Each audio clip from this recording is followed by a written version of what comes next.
तो हम ये प्रियम्बल्स की वीडियो 3 में हम स्टार्ट करते हैं शासन पद्धति, सिस्टम ऑफ गवर्नमेंट, संप्रभु, जिसका इंग्लिश मतलब होता है सोवर्जिनिटी।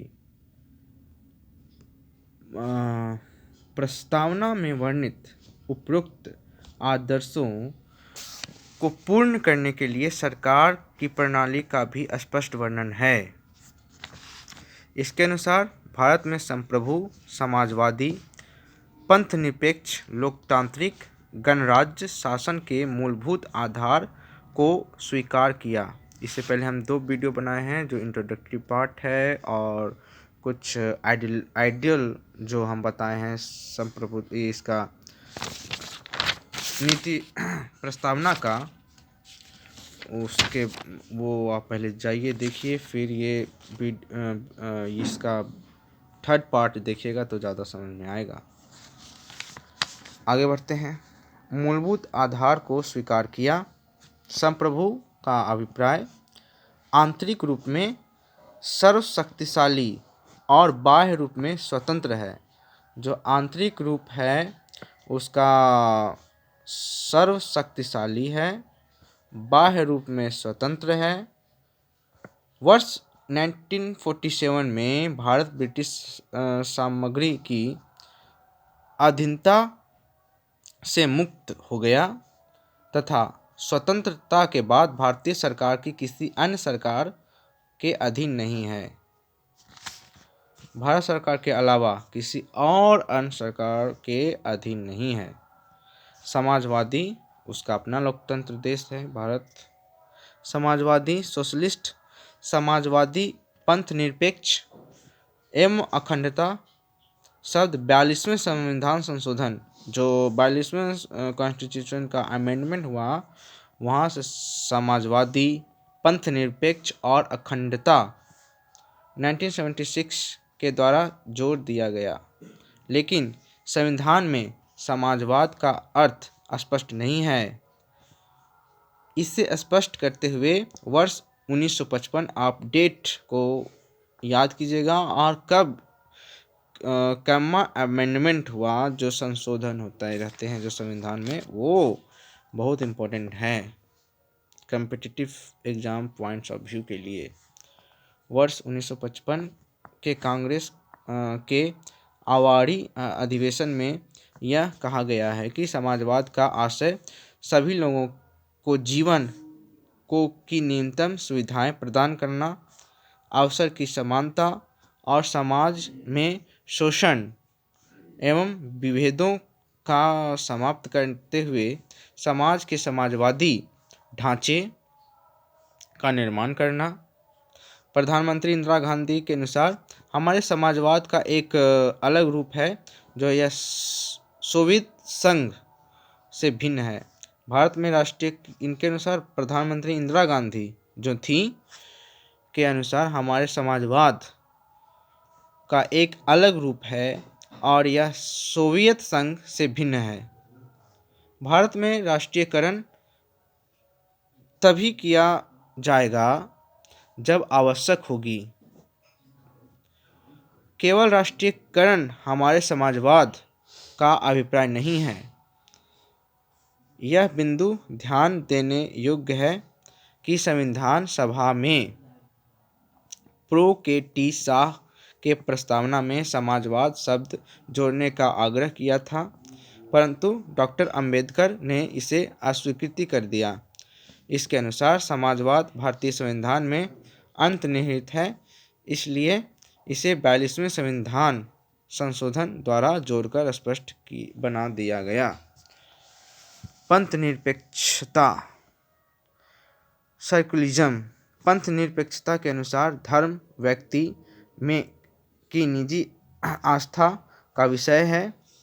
राज्य का कोई धर्म नहीं है तथा राज्य के द्वारा किसी भी धर्म को प्रोत्साहित नहीं किया जाएगा और न ही राज्य के द्वारा किसी धर्म का विरोध किया जाएगा। अतः राजधर्म क्या कहता है, हम फिर से इस पॉइंट्स को देखें। पंथ निरपेक्षता के अनुसार धर्म व्यक्ति की निजी आस्था, जो व्यक्ति की जो निजी आस्था है, जो विश्वास है, पूजा पाठ और भी कर्मकांड राज्य के कोई धर्म नहीं है तथा राज्य के द्वारा किसी भी धर्म को प्रोत्साहित नहीं किया जाएगा और न ही राज्य के द्वारा किसी धर्म के कोई हस्तक्षेप इसमें नहीं होगा। धर्म का विरोध किसी धर्म का विरोध किया जाएगा। अतः राज्य धर्म से तटस्थ है। राज्य का सरोकार सामाजिक एवं आर्थिक नीतियों का निर्माण है। धार्मिक गतिविधियों में हस्तक्षेप राज्य के कार्य में सम्मिलित नहीं है। लोकतंत्र का आशय जनता के द्वारा निर्वाचित सरकार के अर्थात यह जनता को सहमति पर आधारित सरकार है जो जनता के प्रति उत्तरदायी होता है।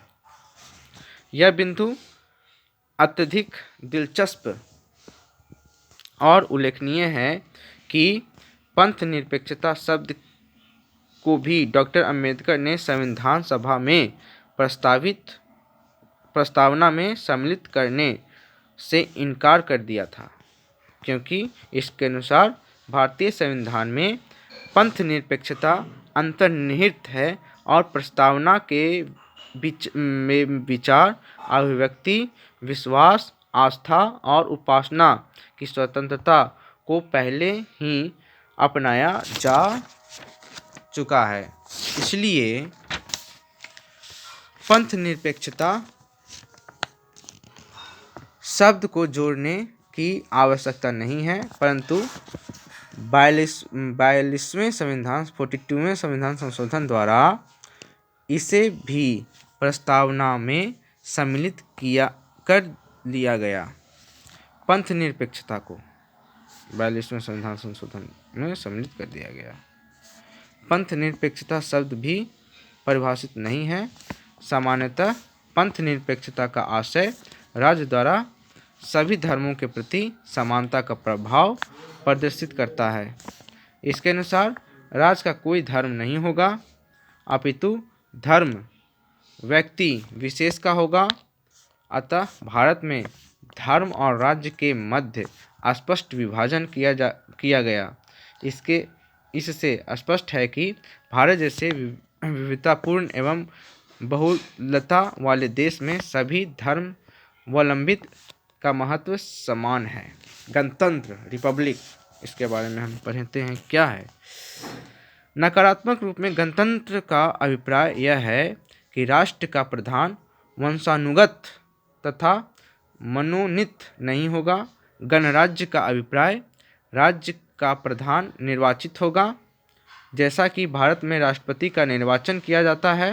गणतंत्र का व्यापक अभिप्राय यह है कि भारत का प्रत्येक नागरिक राष्ट्रपति पद अथवा सर्वोच्च पद के लिए निर्वाचन में भाग ले सकता है। कोई भी व्यक्ति राष्ट्रपति के निर्वाचन में भाग ले सकता है।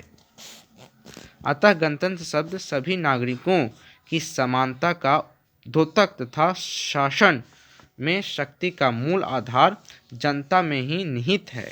इसलिए लोकतंत्र में निर्वाचन को से भी ज़्यादा महत्वपूर्ण जनता की शक्ति से है, जिसे गणतंत्र कहा जाता है। ओके, निर्माण की तिथि, डेट ऑफ क्रिएशन क्या था?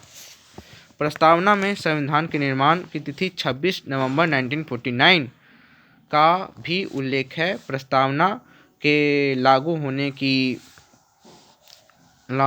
की तिथि यह प्रतीत होती है कि संविधान को लागू होने के पहले ही प्रस्तावना को लागू कर दिया गया।